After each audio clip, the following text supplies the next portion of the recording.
I grew up in a close-knit, affectionate family, and even after leaving my parents' home, our bond remained strong. Family gatherings and get-togethers with relatives were a regular occurrence. Growing up, I always envisioned having a family of my own.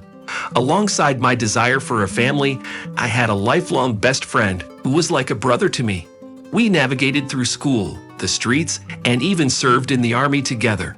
It was quite a pleasant surprise when we both ended up marrying cousins, purely by coincidence.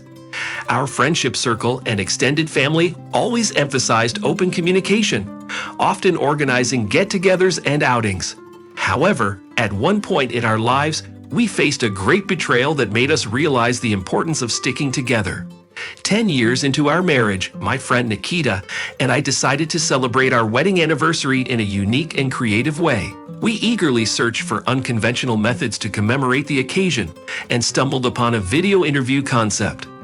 The idea involved creating humorous responses by editing and incorporating secretly or accidentally captured moments through photos and recordings.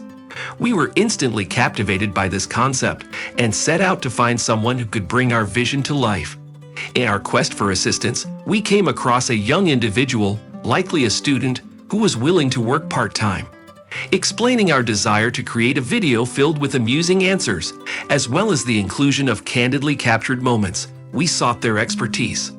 Additionally, we asked for suggestions on an appropriate location where our wives could be present together, adding an exciting element to the video. Of course, we had to ensure that unintended individuals would not be included in the final product, as it was crucial to respect their privacy. So this is going to be a sort of social survey on marriage, focusing on various aspects such as duration, satisfaction, memorable moments, and expressions of love. We will also include other questions. The guy leaned back in his chair, expressing his interest in the idea. "Well, that sounds quite interesting," Nikita responded, clearly intrigued. "Oh, and we can also capture some footage of your everyday life. Maybe a walk with the kids or while you're out shopping. The entire shoot will take place in one day, without any intrusive following. Just a beautiful portrayal of a loving husband's perspective. How I see my wife," the guy explained.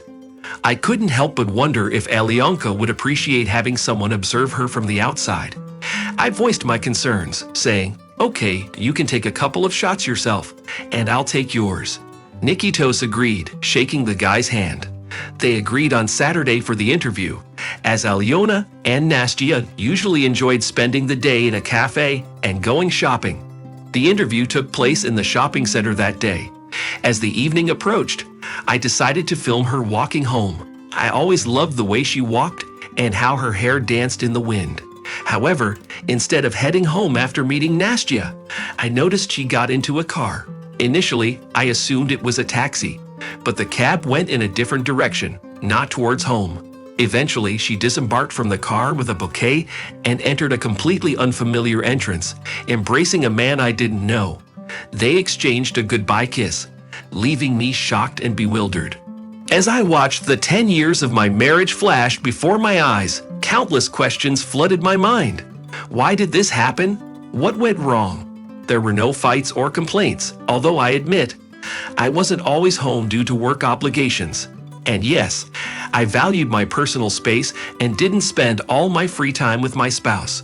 But that's normal, right?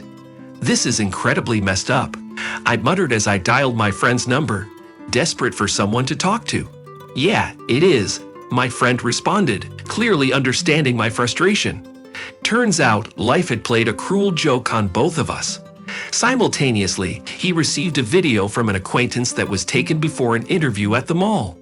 The footage showed my friend's wife interacting with this person in a rather intimate manner, hugging, kissing, and bidding farewell. As we sat across from each other, drowning our sorrows in alcohol, we tried to make sense of what had happened. We pondered the question that haunted us. What should we do now? Maybe it's not the best idea to retaliate with a surprise, I muttered, considering our next move. Why the hell not? My friend countered. Let everyone know who they really are.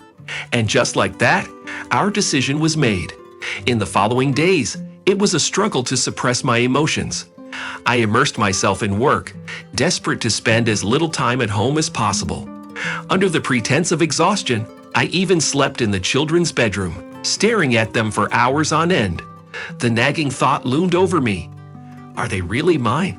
It was a cruel and agonizing feeling, as if a part of me had been violently ripped away. On the appointed day, both families gathered in a rented cafe. It was a difficult moment for Nikita and me, as we sought revenge. As everyone settled in front of a large screen, we played a video. At first, our wives talked about their happy marriages, but then they were shown kissing other men. The room fell into an eerie silence. "Well, happy anniversary," I muttered, quickly finishing my drink.